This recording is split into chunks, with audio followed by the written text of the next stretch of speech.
This is IGN.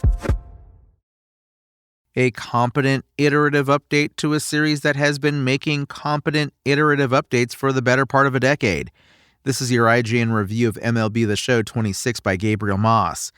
When I reviewed MLB The Show 20, I praised it as the best baseball simulation around, while dinging it for playing too safe, recycling visuals, and leaning on marginal improvements instead of taking real swings. 6 years later, I'm getting deja vu.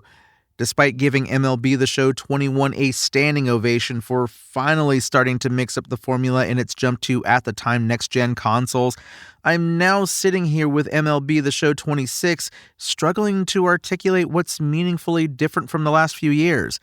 The iterative additions are better than usual this year, especially in franchise mode, but the foundation hasn't moved an inch, and I can't help but feel like MLB The Show 26 is little more than another full-priced update for the same live service game we've been playing since the 2010s. To its credit, MLB The Show 26 still plays excellent baseball.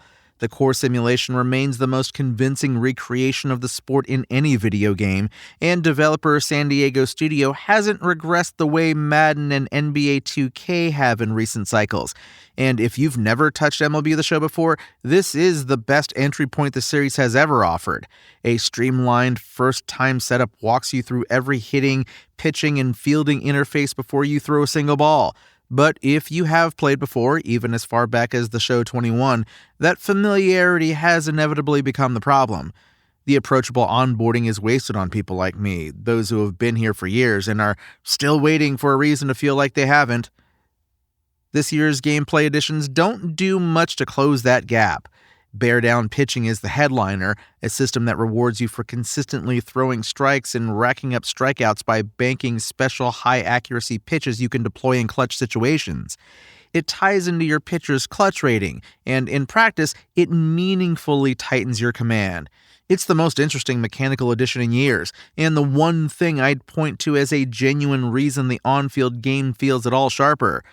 Less impressive is big zone hitting, which simplifies the PCI to broader quadrants of the strike zone. Road to the Show has received the most visible additions, though visible is doing some heavy lifting here. The addition of 11 new colleges and the officially licensed NCAA College World Series gives the early career arc more texture than it's ever had. Smart Sim, which lets your OVR rating drive simulated stats so you can skip games without torpedoing your career, respects your time in a way previous entries didn't, and getting automatically pulled back in before a big moment is the kind of attention the mode has needed for years. MLB The Show 26's microtransaction store is unchanged from previous years. 1,000 stubs cost $1, scaling up to 150,000 stubs for $100, with limited time bundles at various price points.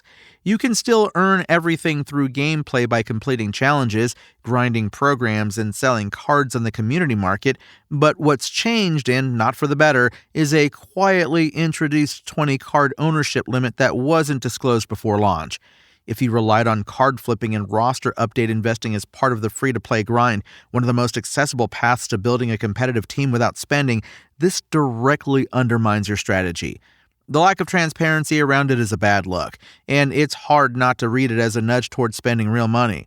The franchise mode Trade Hub is the single best addition in MLB The Show 26.